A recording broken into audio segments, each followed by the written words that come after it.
আসসালামু আলাইকুম প্রিয় শিক্ষার্থীরা, আজকে আমি অনার্স দ্বিতীয় বর্ষের তাপগতিবিদ্যার উপর আমার 6 নম্বর লেকচারটি দিব।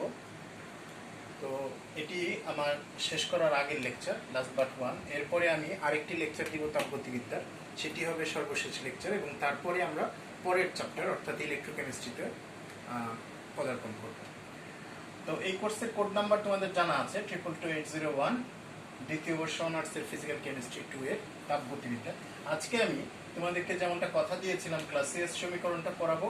ক্লাসিয়াস সমীকরণে কিছু প্রয়োগ আছে, সেই প্রয়োগ সম্পর্কে কথাবার্তা বলবো।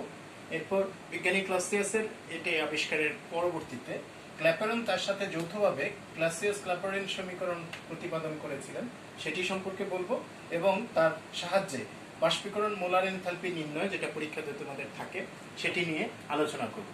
এই হচ্ছে আমাদের আজকের পড়ার পাঠের লেসনের আসলে শিখন উদ্দেশ্য। আমি প্রথমে ক্লাসিয়াস সমীকরণ তোমাদেরকে এদিকে নিয়ে যাচ্ছি। ক্লাসিয়াস সমীকরণটা হচ্ছে, আমরা যখন থার্মোডাইনামিক্সের দ্বিতীয় সূত্রটি পড়ে ফেলেছি, অর্থাৎ আমাদের সাথে অলরেডি এনথালপি, এনট্রপি, মুক্ত শক্তি ইত্যাদি টার্মগুলোর পরিচয় ঘটেছে, সেইখানে আমরা যখন কোনো একটি পদার্থের দুইটি ভিন্ন দশা, অর্থাৎ তরল এবং কঠিন বা তরল এবং বাষ্প, এরকমের দুটি দশার মধ্যে সাম্যাবস্থার অবস্থান নিয়ে ক্লাসিয়াস সাহেব যে সমীকরণটি প্রতিপাদন করেছেন সেটি আমরা দেখার চেষ্টা করব। তখন আমরা এই ক্লাসিয়াস সমীকরণের বিষয়টা আনব। তাহলে কোনো পদার্থের তরল এবং বাষ্প বা কঠিনের সঙ্গে তার সাম্যাবস্থা, অথবা তরলের সঙ্গে সেই কঠিন বাষ্পের যে সাম্যাবস্থায় থাকে, তাহলে সেই পদার্থের একমল নিয়ে যদি আমরা স্থির তাপমাত্রা এবং স্থির চাপে একমল পদার্থের জন্য আমরা মুক্ত শক্তি চিন্তা করি, যেহেতু সেখানে কোনো প্রকার সম্প্রসারণজনিত কাজ ছাড়া অন্য কোনো ধরনের কাজ সম্পাদিত হবে না বা অন্য কোনো পরিবর্তন হবে না, সেই কারণে আমরা বলতে পারি যে এখানে মূলত আমাদের গড় মুক্ত শক্তির পরিমাণটি, জি এর মানটি শূন্য হবে। যদি আমরা ধরে নিই দশা এ এবং দশা বি দুটি সাম্যাবস্থায় আছে, তরল এবং কঠিন দশা, এবং একমল পদার্থের জন্য আমরা স্থির তাপমাত্রা এবং চাপে পরিবর্তন করা হলো, এদের মধ্যে সাম্যাবস্থা আনয়ন করা হলো, তাহলে পরে দশা 1 এবং দশা 2 কে আমরা এ এবং বি দশা বলতে পারি। যেহেতু গড় মুক্ত শক্তির পরিমাণটি শূন্য, অতএব যদি আমরা ধরি ডেল্টা জি এর মানটি শূন্য, তাহলে পরে জিবি মাইনাস জি এ সেই মানটিও শূন্য হবে। সেখান থেকে আমরা ইজিলি লিখতে পারি যে এ দশার জন্য মুক্ত শক্তি জি এ, বি দশার জন্য মুক্ত শক্তি জিবি, এই দুটি সমান। আবার যদি আমরা ধরি যে সামান্য কিছু পরিমাণ তাপমাত্রার পরিবর্তন আমরা ঘটাবো, তাহলে পরে চাপেরও কিছু পরিবর্তন হবে। সেই পরিবর্তনের জন্য যদি আমরা এরকম করে লিখি টি প্লাস ডিটি এর জন্য পি প্লাস ডিপি এর পরিবর্তন হবে, সেই ক্ষেত্রে পরিবর্তনগুলো আমরা ইকুয়েশনের সাহায্যে আবার জি এ ইকুয়াল টু জিবি এই সমীকরণ থেকে আবার আমরা যেতে পারি যে আমাদের এ অবস্থা এ দশার জন্য আমাদের যে মুক্ত শক্তির পরিবর্তন ডিজিএ, সেটি হবে ডিজিবি, অর্থাৎ বি দশার জন্য মুক্ত শক্তির পরিবর্তনের সমান। এই দুটি সমীকরণ যখন আমি জেনে গেলাম এবং যখন আমি বুঝলাম যে এখানে মূলত তাপমাত্রা এবং চাপ স্থির আছে এবং আয়তনের সংকোচন বা সম্প্রসারণজনিত কাজ ছাড়া অন্য কোনো কাজ সম্পাদিত হচ্ছে না, অতএব আমরা থার্মোডাইনামিক্সের সেই মুক্ত শক্তি সেই সমীকরণে যেতে পারি যেখানে বলা আছে যে মুক্ত শক্তির পরিবর্তন DG equal to VDP minus SDT, যেখানে ডি হচ্ছে আয়তন, ডিপি হচ্ছে চাপের পরিবর্তন, এস হচ্ছে আমাদের এনট্রপি এবং ডিটি হচ্ছে তাপমাত্রা পরিবর্তন। এই সমীকরণটাকে আমরা যদি দুটি দশার জন্য আলাদা আলাদা করে লিখি, তাহলে আমি এখানে লিখে রেখেছি ডিজিএ সমান সমান VA DP minus SA DT, এবং বি দশার জন্য লিখেছি ডিজিবি সমান সমান বি ডিপি মাইনাস এসডিটি। এখন যেহেতু আমার 2 নাম্বার ইকুয়েশনে প্রমাণ করাই আছে যে এ দশার জন্য আমার মুক্ত শক্তির পরিবর্তন বি দশার জন্য মুক্ত শক্তির পরিবর্তনের সমান, অতএব এই যে 3 এবং 4 নাম্বার ইকুয়েশন, তাদের রাইট হ্যান্ড সাইডটাও পরস্পর সমান হয়ে যাবে। এই সমান হলে আমরা সেখান থেকে এই যে আমি লিখেছি 3 নাম্বার এবং 4 নাম্বার ইকুয়েশন থেকে, এই সমান থেকে আমরা যদি এক পাশে নিয়ে আসি, ভি ওয়ালা জিনিসগুলো এক পাশে নিয়ে আসি, এস ওয়ালা জিনিসগুলো অন্য পাশে নিয়ে যাই, তাহলে সমীকরণটির অবস্থা এরকম দাঁড়ায় ডিপি বাই ডিটি সমান সমান SB minus SA divided by VB minus VA. তাহলে এসবি মাইনাস এসএ হচ্ছে দুটি দশার এনট্রপির পরিবর্তন, সেটাকে আমরা ডেল্টা এস বলতে পারি, এবং আয়তনের পরিবর্তনটাকে ডেল্টা ভি বলতে পারি। এখন এনট্রপির পরিবর্তন ডেল্টা এস সমান সমান জানা আছে তোমাদের কি, পরিবর্তনীয় একটি আমাদের যেটিকে আমরা রিভার্সিবল প্রসেস বলি, অর্থাৎ পরাবর্তক সিস্টেমের জন্য আমাদের কিউ তাপ ডিভাইডেড বাই মানে হচ্ছে তাপমাত্রা টি। অর্থাৎ ডেল্টা এস এর পরিবর্তে আমরা এটি লিখলাম, আর ডেল্টা ভি রয়ে গেল আমার। সেখান থেকে আমি এই কথা বলতে পারি যে যেহেতু এই ক্ষেত্রে এই কিউ যে জিনিসটা রিভার্সিবল যে তাপের পরিমাণ আছে, সেটিকে আমরা এই সম্প্রসারণজনিত কাজের ক্ষেত্রে বলতে পারি ডেল্টা এইচ, যেটিকে আমরা বলবো কি এই ক্ষেত্রের জন্য আমরা এটিকে বলবো মোলার এনথালপি। সিস্টেমের জন্য মোলার এনথালপির পরিবর্তন এইচ দিয়ে আমরা এটাকে রিপ্লেস করলাম। তাহলে সমীকরণটা দাঁড়ালো ডিপি বাই ডিটি সমান সমান delta H by T delta V. এই সমীকরণটি আমাদের ক্লাসিয়াস সমীকরণ নামে পরিচিত।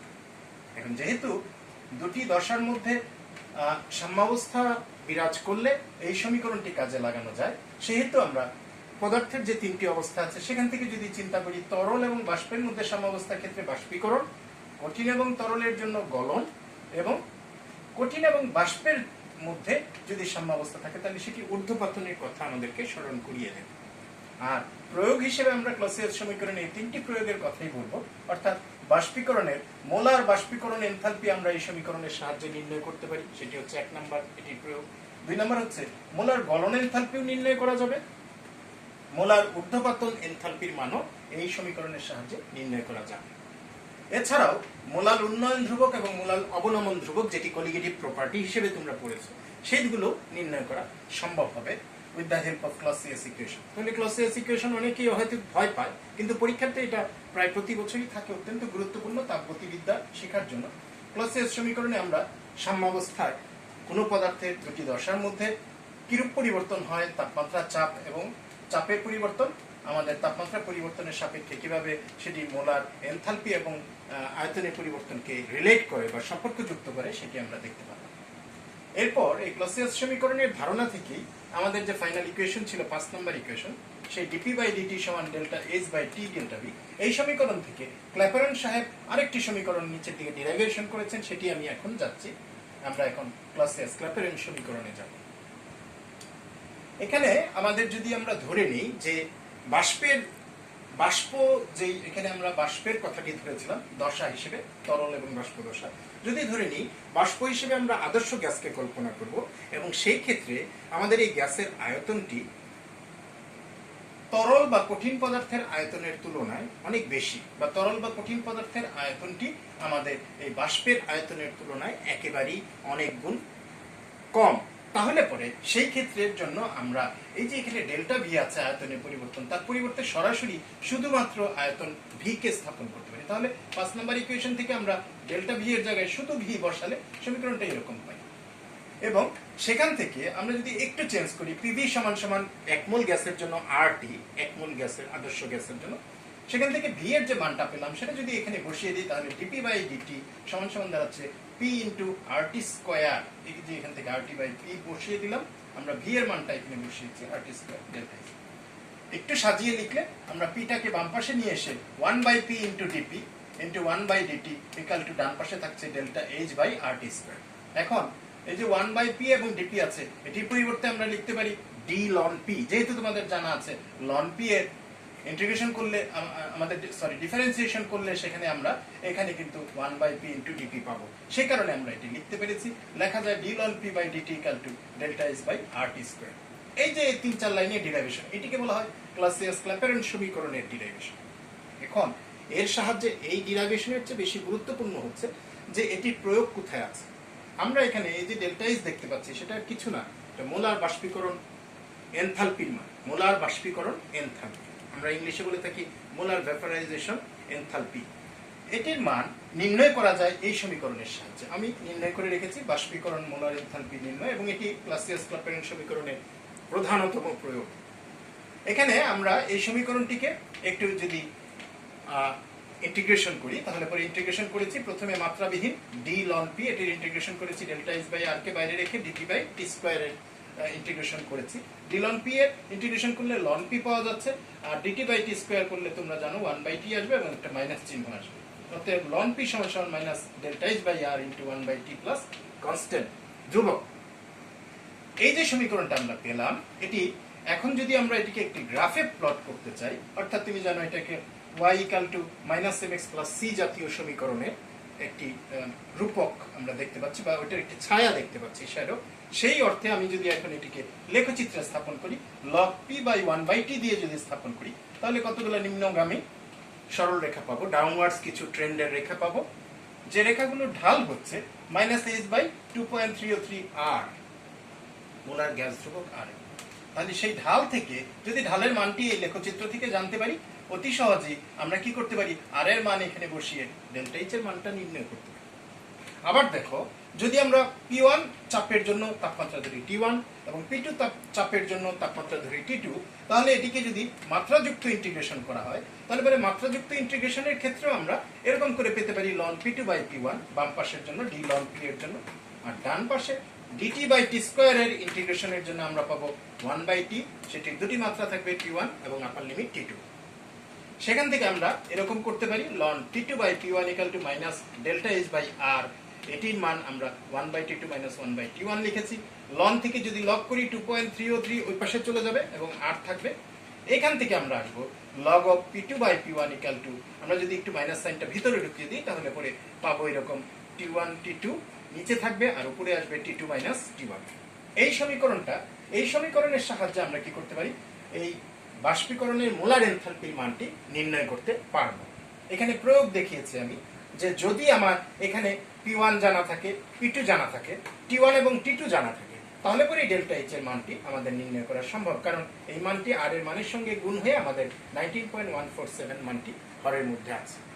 এছাড়াও এর প্রয়োগ রয়েছে, আমরা অতি সহজেই যদি P1 অর্থাৎ চাপের মান এবং একটি চাপের মান জানা থাকে, মোলার বাষ্পীকরণ এনথালপির মান জানা থাকে, ডেল্টা এইচ জানা থাকে, T1 এবং T2 জানা থাকে, অর্থাৎ একটি তাপমাত্রাতে চাপের মান P1 হলে দ্বিতীয় তাপমাত্রা T2 তে চাপের মানটি কত হবে সেটি এই সমীকরণের সাহায্যে নির্ণয় করা যাবে। সেটি হচ্ছে আরেকটি প্রয়োগ। আবার যদি আমাদের একটা চাপে স্ফুটনাঙ্কের মান, তরলের স্ফুটনাঙ্কের মান, যে তরল দশা নিয়ে কাজ করা হচ্ছে, সেই স্ফুটনাঙ্কের মান T1 জানা থাকে, তাহলে অন্য চাপে স্ফুটনাঙ্কের মানটি কত হবে সেটিও এই সমীকরণের সাহায্যে জানা যেতে পারে। শর্ত হচ্ছে যে এই ক্ষেত্রে আমাদের ডেল্টা এইচ এর মানটি জানা থাকতে হবে। এছাড়াও আরেকটি প্রয়োগ আছে, সেটি হলো তরলের জন্য দ্রাব্যতা এবং দ্রবণ তাপের মান এই সমীকরণ ব্যবহার করে ক্লাসিয়াস-ক্ল্যাপেরন সমীকরণের সাহায্যে আমরা নির্ণয় করতে পারি। তো আজকে আমি আমার সংক্ষিপ্ত লেকচারে তোমাদেরকে এই দুটি সমীকরণ, এদের প্রয়োগ এবং সমীকরণ ডিরাইভেশনের সাহায্যে কিভাবে এনথালপির মান নির্ণয় করা যায় সেটি হিসাব করে দেখালাম। সবাইকে আমার পরবর্তী লেকচার দেখার জন্য আমন্ত্রণ জানাচ্ছি এবং সেটি আমার থার্মোডাইনামিক্সের লাস্ট লেকচার হবে। এরপরে আমরা ইলেকট্রোকেমিস্ট্রি পড়াতে চলে যাব, অর্থাৎ সেটি সপ্তম লেকচার আমি এটি শেষ করে দেব তাপগতিবিদ্যার। তো আমার মনে হয় ইম্পর্টেন্ট যা অ্যাসপেক্ট ছিল সবগুলা বিষয়ই আমি টাচ করার চেষ্টা করেছি, যেগুলো তোমাদের জানা প্রয়োজন, যেগুলো পরীক্ষাতে থাকে এবং কনসেপচুয়াল অর্থাৎ অন্য পড়াশোনার সাথে যেগুলো রিলেটেড আছে। তো সবার সুস্থতা কামনা করছি, আশা করি সবাই আমার পরবর্তী লেকচার দেখবে। সবাইকে সুস্থতা কামনা করি, সবার সুস্থতা কামনা করে আমার লেকচার আজকে শেষ করছি। আসসালামু আলাইকুম, সবাইকে ধন্যবাদ।